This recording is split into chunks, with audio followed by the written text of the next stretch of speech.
Bom dia, hoje é 27 de abril, eu sou Ana Carolina Zitlag e esse eu ouvi num podcast da Bloomberg Linha. Aqui eu te conto as principais notícias de negócios e de economia do Brasil e do mundo.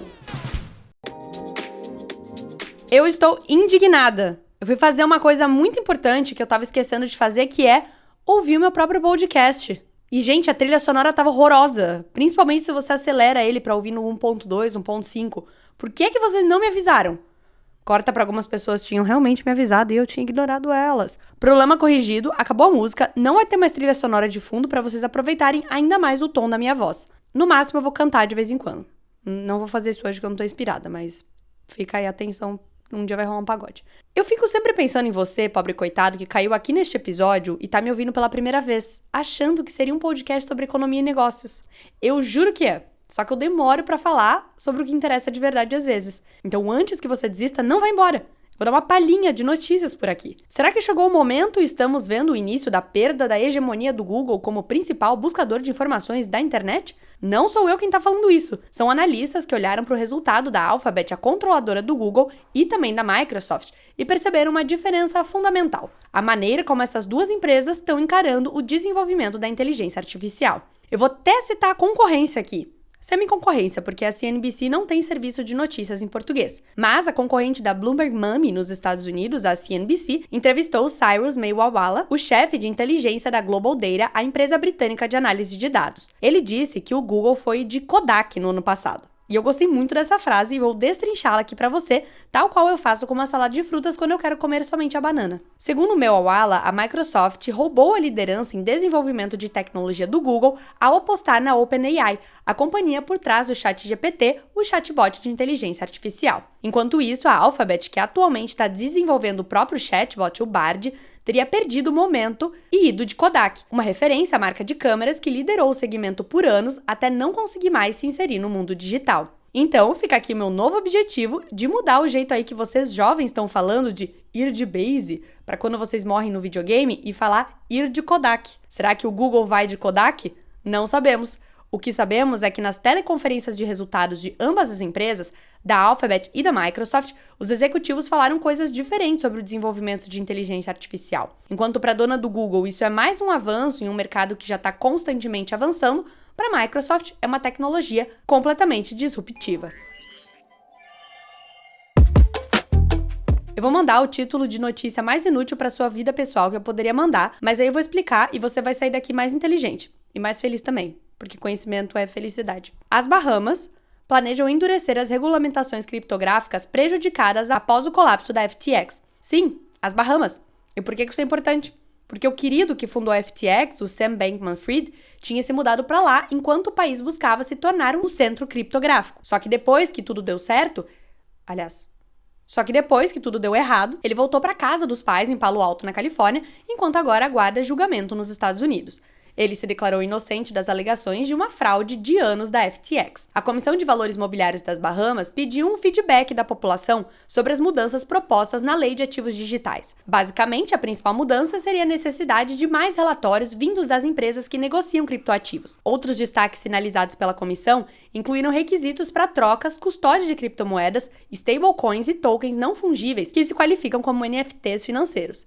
As stablecoins algorítmicas e os tokens de privacidade seriam banidos do país. A lei está sendo atualizada, em parte, abre aspas, à luz das lições aprendidas durante o chamado Inverno Cripto de 2022, fecha aspas, bem como do benchmarking em jurisdições como a União Europeia, Hong Kong e Nova York. Uma reportagem do Wall Street Journal de novembro de 2022 apontou que o pequeno país insular foi abalado pela implosão da FTX depois de incentivar as empresas de criptomoedas a se instalarem por lá. As ilhas, que foram duramente atingidas pelo furacão Dorian em 2019 e pela Covid logo depois, lutavam para encontrar maneiras de fortalecer a economia local, que tem no turismo e nos bancos offshore grande parte dos proventos do seu produto interno bruto. Assim, o primeiro-ministro das Bahamas, Philip Davis, e o seu governo acreditaram que as criptomoedas poderiam desempenhar um papel crítico na recuperação econômica do país. Segundo a reportagem da concorrência, e hoje eu tô só para citar os coleguinhas, quando funcionava em plena capacidade, a FTX gerou empregos para os habitantes locais, supostamente ganhando mais de 100 mil por semana em serviços de alimentação. A exchange também teria montado um serviço de transporte privado para facilitar o deslocamento dos trabalhadores na ilha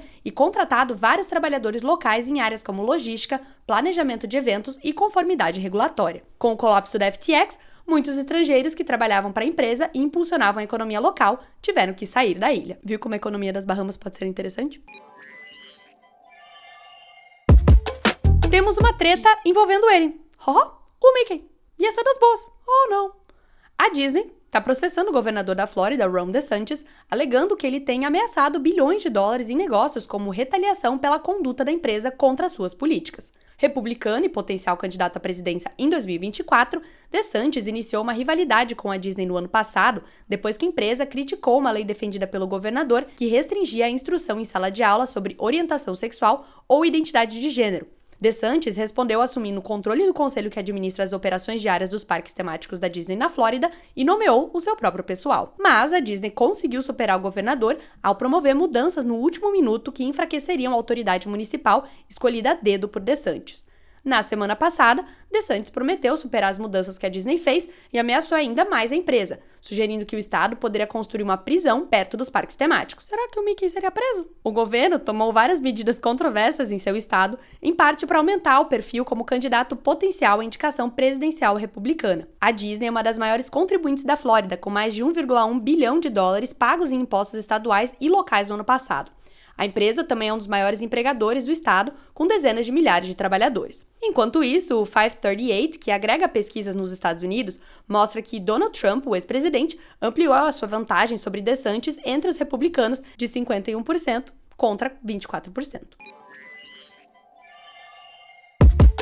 O petróleo tipo Brent, usado como referência para a Petrobras, apagou todos os seus ganhos desde o corte surpresa anunciado pela Organização dos Países Exportadores de Petróleo no início de abril, em meio a preocupações de que uma economia mundial mais fraca possa prejudicar a demanda. Que chato falar de petróleo! Buh! Quer ver como eu vou fazer ficar legal? Petróleo é a matéria-prima da gasolina que a gente usa nos nossos carros, certo? Pelo menos na maioria deles.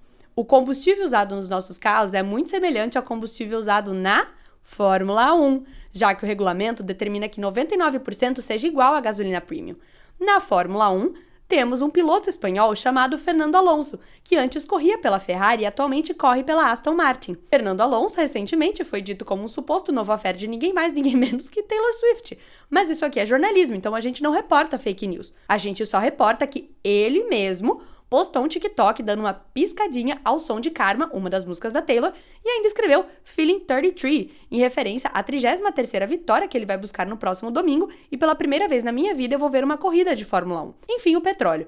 A cotação do petróleo, de referência global, caiu até 1,4% em Londres nesta quarta-feira, abaixo do preço de fechamento anterior ao anúncio da Organização dos Países Exportadores de Petróleo no início deste mês. As preocupações com as perspectivas da demanda parecem ser o principal motivo para os preços mais baixos nos últimos dias, contrariando o impacto da produção menor anunciada pela OPEP. Para o mercado em geral, incluindo o de petróleo, agora é esperar para ver antes das reuniões do Federal Reserve e do Banco Central Europeu na próxima semana, que darão um tom sobre os receios de recessão no mundo inteiro. Sugestão: se cada piloto de Fórmula 1 tivesse um rumor de romance com um astro pop, a demanda para ver corridas aumentaria, levando a mais corridas, levando a mais consumo de combustível. Incrível.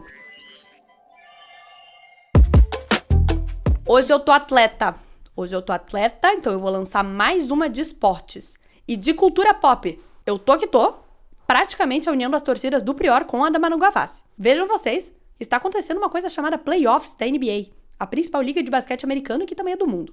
Nesta fase, são 16 equipes se enfrentando em um sistema de 7 jogos. Quem ganhar a maioria avança para a próxima fase. Eis que o Boston Celtics e o Atlanta Hawks estavam com um placar de 3-1. O Celtics tinha 3 vitórias contra uma do Atlanta. E acalme-se que este papo hétero vai ficar interessante. Jogando a sua 5ª partida juntos, tudo se encaminhava para mais uma vitória do Celtics. No entanto, o time de Boston teve uma má atuação. Lembrando, Boston Celtics. O time de Boston é o Celtics. Teve uma má atuação, principalmente no último quarto. E faltando 2 segundos para acabar o jogo, o armador Trae Young fez um arremesso de 3 pontos que virou o jogo e colocou 119 para o Atlanta contra 117 para o Celtics. E agora que vem a parte legal. E eu vou fazer só um parênteses, porque eu estou brincando, eu gosto muito de esportes, então essa notícia é duplamente, triplamente legal. Eu escrevi tudo em caps lock, eu tô mais doida que normal hoje, gente, me perdoe. Enfim, o negócio é que o próximo jogo, o 6º, que supostamente nem deveria acontecer, porque era pro Celtics levar essa, precisa rolar no estádio do Atlanta, o State Farm Arena, nesta próxima quinta-feira, no mesmo dia em que estava marcado um show da cantora Janet Jackson. Resumindo, nem a própria arena do Atlanta botou fé que os caras iam conseguir jogar mais um jogo e agora o show da Janet precisou ser adiado para a próxima sexta-feira.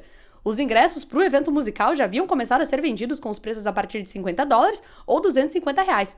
De acordo com o Ticketmaster, responsável pela venda de ingressos para o show, o evento foi reagendado sem custos para o mesmo horário no dia seguinte. Pô, esse episódio ficou muito legal, hein? Vai compartilhar aí nas suas redes sociais, me marca no Twitter, AnaSieds, Ana S-I-E-D-S. Segue a Bloomberg no TikTok, no Instagram e lembra de falar te amo pra quem você ama. Tá bom? Beijo!